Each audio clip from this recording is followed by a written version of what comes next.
റാം ചരൺ ഇങ്ങനെ പറഞ്ഞാൽ മലയാളികൾക്ക് ആദ്യം തന്നെ മനസ്സിൽ വരിക ധീരയോ ബയ്യയോ ആയിരിക്കും. നിന്നെ പൊന്നേ എന്നു വിളിച്ചൊരു നൂറുമ്മ നീ കഴിഞ്ഞോ ഷേർഖാൻ, അതോ ഇനിയും ഒരു 100 പേരെ കൂടി അയക്കുന്നോ?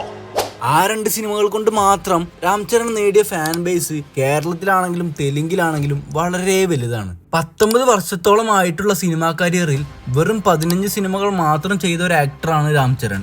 അതെന്തുകൊണ്ടാണ് എന്നതിനെ കുറിച്ചും രാം ചരൺ എങ്ങനെയാണ് ഒരു സൂപ്പർ സ്റ്റാർ ആയത് എന്നതിനെ കുറിച്ചും നമുക്ക് ഇന്ന് ഈ വീഡിയോയിലൂടെ ഡീറ്റെയിൽ ആയിട്ട് നോക്കാം. അപ്പോ വീഡിയോ തുടങ്ങുന്നതിന് മുന്നേ നിങ്ങളുടെ ഫേവറേറ്റ് രാം ചരൺ മൂവി അത് ഏതാണെന്ന് ഒന്ന് കമന്റ് ചെയ്തേക്ക്. So let start. എല്ലാവർക്കും അറിയാവുന്ന പോലെ Ram Charan is a nepo kid. Megastar ചിരഞ്ജീവിയുടെ മകനാണ് രാം ചരൺ. ഓൾസോ അല്ലു അർജുന്റെ കസിനുമാണ് ഇങ്ങേരി. ആളുടെ സിനിമാ കരിയർ തുടങ്ങുന്നത് 2007-ലായിരുന്നു. ചിരുത എന്ന് പറഞ്ഞൊരു ഹിറ്റ് സിനിമയുമായി ഇൻഡസ്ട്രിയിലേക്ക് കടന്നു വന്ന് സിനിമ ഹിറ്റായിരുന്നു എന്ന് മാത്രമല്ല അതിലൂടെ ബെസ്റ്റ് മെയിൽ ഡെബ്യൂട്ടിനുള്ള ഫിലിം ഫെയർ അവാർഡ്സും അദ്ദേഹത്തിന് കിട്ടി. അങ്ങനെ എന്തുകൊണ്ടും ഒരു കിടിലൻ തുടക്കമായിരുന്നു രാം ചരണിന്റേത്. കിടിലൻ തുടക്കം എന്ന് പറയാൻ കാരണം രാം ചരണിന്റെ 2ാമത്തെ സിനിമയാണ്. SS രാജമൗലി സംവിധാനം ചെയ്ത തെലുങ്കിലെ ഇൻഡസ്ട്രി ഹിറ്റായി മാറിയ ഒരു നെപ്പോ കിഡിന്റെ 2ാമത്തെ സിനിമ മഗാധീര. അന്നത്തെ highest grossing Telugu film of all time record Magadheera അടിച്ചു. കൂടാതെ ബെസ്റ്റ് ആക്ടർക്കുള്ള അവാർഡും അദ്ദേഹത്തിന് ലഭിച്ചു. മഗാധീര കേരളത്തിൽ സ്വീകരിച്ചതും മലയാളികൾ അല്ലു അർജുന്റെ സിനിമകൾ സ്വീകരിക്കുന്നത് പോലെ തന്നെയായിരുന്നു. അത് പറയാൻ കാരണം അന്ന് കേരളത്തില് അല്ലു അർജുൻ ഫാൻസും രാം ചരൺ ഫാൻസും തമ്മിൽ ഒരു ചെറിയ ഫാൻ ഫൈറ്റ് നടന്നിരുന്നു. രാം ചരണ് അങ്ങനെ അന്നൊരു ഫാൻ ബേസ് രൂപപ്പെട്ടു. അന്ന് പുനർജന്മം കൺസെപ്റ്റിൽ വന്ന രാജമൗലിയുടെയും രാം ചരണിന്റെയും വൺ ഓഫ് ദ ബെസ്റ്റ് വർക്കായ ഒരു കരിയർ ബ്രേക്ക് ത്രൂ ആയ സിനിമ കൂടിയാണിത്. സിനിമയിലെ 2 ക്യാരക്ടറിനെയും നല്ല കിടിലമായിട്ട് പെർഫോം ചെയ്ത് രാം ചരൺ ഒരു ലീഡ് ആക്ടറായിട്ട് അദ്ദേഹത്തെ എസ്റ്റാബ്ലിഷ് ചെയ്തു. അന്ന് ധീര 150 കോടി കളക്ഷൻ നേടിയിരുന്നു. 2009 മുതൽ 2013 വരെ തെലുങ്കിലെ ഇൻഡസ്ട്രി ഹിറ്റും ധീര തന്നെയായിരുന്നു. അതിനുശേഷം 2010-ൽ റൊമാൻറ്റിക് ഹീറോ ആയിട്ട് ഓറഞ്ച് എന്ന സിനിമ വന്നു. പക്ഷെ അതൊരു ഫ്ലോപ്പ് സിനിമയായി. പിന്നീട് തെലുങ്കിൽ അതൊരു കൾട്ടായി മാറിയെങ്കിലും അന്ന് ഇറങ്ങിയ സമയത്ത് ആ സിനിമ ഒരു ബോക്സ് ഓഫീസ് പരാജയമായിരുന്നു. പിന്നീട് 1 വർഷം ബ്രേക്ക് എടുത്ത് 2012-ലാണ് അടുത്ത സിനിമ വരുന്നത്, രാച്ച. അതിലൊരു ഗാംബ്ലർ ആയിട്ടുള്ള ബെറ്റിംഗ് രാജ് എന്ന ക്യാരക്ടർ ആയിരുന്നു രാം ചരണിന്റേത്. ഒരു ടിപ്പിക്കൽ മാസ് മസാല മൂവി. അതന്ന് അവിടെ വർക്കായി. 100 ദിവസം ഓടിയ സിനിമ 45 കോടി കളക്ഷനും അടിച്ചു. എന്നിട്ട് 2013-ൽ ആളുടെ 2 സിനിമകൾ റിലീസായി. ആദ്യത്തേത് നായക്. മഗാധീരയ്ക്ക് ശേഷം രാം ചരൺ ഡബിൾ റോളിൽ എത്തിയ സിനിമയായിരുന്നു നായക്. മിക്സ്ഡ് റിവ്യൂസിലൂടെ അതൊരു കൊമേഴ്ഷ്യൽ സക്സസ് ആയി മാറി. ആ വർഷത്തെ 2ാമത്തെ സിനിമ രാം ചരണിന്റെ ഹിന്ദി ഡെബ്യൂട്ടായിരുന്നു, സഞ്ജീർ. അതിലെ ഒരു സോങ്ങും ആള് പാടിയിട്ടുണ്ട്.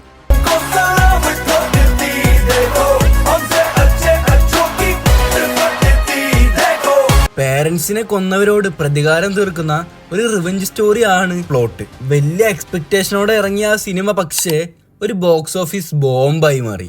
ആ ഒരു ഫ്ലോപ്പിന് ശേഷം 2014-ൽ ഒരു സിനിമ ഇറങ്ങി, എവിടു. ഇങ്ങനെ പറഞ്ഞാൽ എല്ലാവർക്കും മനസ്സിലാവോ എന്നറിയില്ല, ബയ്യ.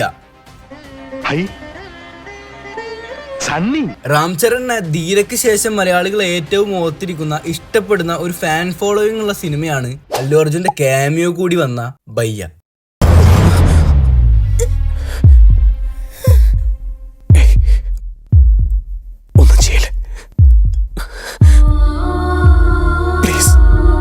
ഓഫ് കോഴ്സ് അതൊരു ഹിറ്റായിരുന്നു. സംഭവം കഥയിലെ ലോജിക്ക് നോക്കി കാണുന്നവർക്ക് ഈ സിനിമ ഇഷ്ടപ്പെടാൻ ഒരു ചാൻസും ഇല്ല. പക്ഷേ സിനിമ എന്ന് വെച്ചാൽ മുഴുവനും പ്രകൃതി പടങ്ങൾ മാത്രം അല്ലല്ലോ. ഇങ്ങനെ ചില നല്ല എക്സിക്യൂഷനിൽ വന്ന ഇമാജിനേഷൻ സിനിമകളും ഓഡിയൻസിന് വേണം. 2014-ൽ ബയ്യയും മറ്റൊരു സിനിമയും രാം ചരണിന്റേതായിട്ട് ഇറങ്ങിയിട്ടുണ്ട്. മറ്റൊരു ഹിറ്റായ ഗോവിന്ദു ദേ ഈ പടം. ഇതൊക്കെ എങ്ങനെയാണ് പ്രൊണൗൺസ് ചെയ്യുക? മഗാധീരയ്ക്ക് ശേഷമുള്ള ആളുടെ ബെസ്റ്റ് പെർഫോമൻസ് ആയിരുന്നു ഈ സിനിമയിലെന്ന് അന്ന് പലരും പറഞ്ഞു. അങ്ങനെ ആസ് എൻ ആക്ടർ അദ്ദേഹം ഇംപ്രൂവ് ആവുകയും കൂടെ ഡിഫറെന്റ് ജനറിൽ നിന്നും നല്ല നല്ല സ്ക്രിപ്റ്റുകൾ സെലക്ട് ചെയ്യുകയും ചെയ്തു. ബട്ട് എല്ലാ സിനിമയിലും ഒരു ടിപ്പിക്കൽ മാസ് മസാല ഫ്ലേവർ ഉണ്ടായിരുന്നത് കൊണ്ട് ആ ഒരു റിപ്പീറ്റേഷനെ ആളുകൾ ക്രിട്ടിസൈസ് ചെയ്തിരുന്നു. 2015-ൽ ഇറങ്ങിയ ബ്രൂസ്ലി ദ ഫൈറ്റർ എന്ന സിനിമ രാം ചരണിന്റെ കരിയറിലെ ബെസ്റ്റ് ഓപ്പണിംഗ് ബ്രൂസ്ലിയുടേതായിരുന്നു. ഫസ്റ്റ് ഡേ തന്നെ 12 കോടി കളക്ഷൻ നേടി. പക്ഷേ പിന്നീട് സിനിമ താഴേക്ക് പോയി ഒരു ബോംബായി മാറി. കാരണം സിനിമയുടെ ബഡ്ജറ്റ് 60 കോടിയായിരുന്നു. ഈ ഒരു ഫ്ലോപ്പിന് ശേഷം ഒരുപാട് ക്രിറ്റിസിസം രാം ചരൺ ഫേസ് ചെയ്തു. മാസ് മസാല മൂവീസ് റിപ്പീറ്റഡായി ചെയ്യുന്നതിനും ഇമോഷണൽ ആയിട്ടുള്ള സീൻസ് അഭിനയിക്കാൻ അറിയില്ല എന്ന് പറഞ്ഞിട്ടും ഡയലോഗ് ഡെലിവറി വീക്കാണ് എന്ന് പറഞ്ഞുകൊണ്ടും പിന്നെ അഫ്കോഴ്സ് നെപ്പോ കിഡ് ആയതുകൊണ്ടും ഇതെല്ലാം കാരണം നല്ല രീതിയിൽ ഓഡിയൻസ് അന്ന് അദ്ദേഹത്തെ ക്രിട്ടിസൈസ് ചെയ്തു. മഗാധീരയ്ക്ക് ശേഷം മറ്റൊരു ഐക്കോണിക് ക്യാരക്ടറും മൂവിയും ആ ഒരു ലെവലിൽ അദ്ദേഹത്തിന് ഉണ്ടാക്കിയെടുക്കാൻ സാധിച്ചില്ല. പിന്നീട് ഹിറ്റുകളൊക്കെ കിട്ടിയെങ്കിലും മറ്റൊരു ബ്രേക്ക് ത്രൂ ആവശ്യമായിരുന്നു രാം ചരണിന് കരിയറിൽ. പക്ഷേ ആ ഒരു ബ്രേക്ക് ത്രൂ അത് സംഭവിക്കുന്നുണ്ടായിരുന്നില്ല. 2016 ധ്രുവ എന്ന് പറഞ്ഞൊരു സിനിമ വന്നു. അതിലൊരു IPS ഓഫീസറുടെ റോളിലായിരുന്നു രാം ചരൺ. സിനിമ സക്സസ് ആയെങ്കിലും അതിനപ്പുറത്തേക്കൊന്നും എത്തിയില്ല. അതിനുശേഷം ചിരഞ്ജീവിയുടെ സിനിമയിലേക്കുള്ള കംബാക്കായ ഖൈദ് നമ്പർ 150ൽ അച്ഛന്റെ കൂടെ ഒരു ക്യാമിയോ ആയിട്ടും ആള് വന്നു. എന്നിട്ട് 2018 കരിയറിലെ നെക്സ്റ്റ് ഐക്കോണിക് മൂവി റിലീസായത്. പുഷ്പ 2ന്റെ ഒക്കെ ഡയറക്ടറായ സുകുമാർ ഡയറക്റ്റ് ചെയ്ത രംഗസ്ഥലം. ആ സിനിമയിലെ പെർഫോമൻസ് അദ്ദേഹത്തിന്റെ കരിയറിലെ തന്നെ ബെസ്റ്റ് എന്ന് വേണമെങ്കിൽ പറയാം. സിനിമയുടെ സക്സസും അതുപോലെ തന്നെ ആ വർഷത്തെ ഏറ്റവും കളക്ഷൻ നേടിയ തെലുങ്ക് സിനിമയായിരുന്നു രംഗസ്ഥലം. അന്ന് 216 കോടിയായിരുന്നു ടോട്ടൽ കളക്ഷൻ. 1980 നടക്കുന്ന ജാതി വേർതിരിവ് കാരണമുള്ള ദുരഭിമാന കൊലകളെ കുറിച്ചെല്ലാം സംസാരിക്കുന്ന ഒരു മസ്റ്റ് വാച്ച് മൂവിയാണ് രംഗസ്ഥലം. രംഗസ്ഥലത്തിന്റെ ആ ഒരു വലിയ സക്സസിന് ശേഷം രാജമൗലി തന്റെ അടുത്ത സിനിമയിൽ ലീഡായി വരുന്നത് രാം ചരൺ ആണ് എന്ന് കൺഫേം ചെയ്തു. ധീരയ്ക്ക് ശേഷം വർഷങ്ങൾ കഴിഞ്ഞ് രാജമൗലിയും രാം ചരണും ഒന്നിക്കുന്നു എന്നതുകൊണ്ട് ആ സിനിമക്ക് ഹൈപ്പ് കയറാൻ മറ്റൊരു പ്രൊമോഷനും ആവശ്യമുണ്ടായിരുന്നില്ല. അങ്ങനെ പിന്നെയും ഒരു കരിയർ പീക്ക് കിട്ടിയെങ്കിലും അതൊരു വേസ്റ്റഡ് ഓപ്പർച്യൂണിറ്റി ആയിരുന്നു. കാരണം അതിനുശേഷം ചരണിൻ്റെതായിട്ട് വന്ന സിനിമയായിരുന്നു വിനയ വിധേയ രാമ. സിനിമ റിലീസായപ്പോൾ തന്നെ നെഗറ്റീവ് റിവ്യൂസ് കൊണ്ട് നിറഞ്ഞു. ബോക്സ് ഓഫീസിലും ഒരു വലിയ പരാജയമായി മാറി. പലരും ഇനി രാം ചരണിന് സ്ക്രാച്ചിൽ നിന്നും തുടങ്ങണം എന്ന് വരെ പറഞ്ഞു. സിനിമ അത്രയും മോശമായതുകൊണ്ട് രാം ചരൺ തൻ്റെ ഒരു അപ്പോളജി ലെറ്റർ വരെ ഫാൻസിന് വേണ്ടി എഴുതിയിരുന്നു. എന്നിട്ട് ഫാൻസിന് വേണ്ടി ജൂനിയർ NTRന്റെ കൂടെയാണ് RRR എന്ന അപ്ഡേറ്റും കൊടുത്തു. മാർച്ച് 2022 ഹ്യൂജ് എക്സ്പെക്ടേഷൻസ് വെച്ച് RRR റിലീസായി. 2 സൂപ്പർ സ്റ്റാർസ് ഒരുമിക്കുന്ന ഒരു ബ്രഹ്മാണ്ഡ ഡയറക്ടറുടെ പടം.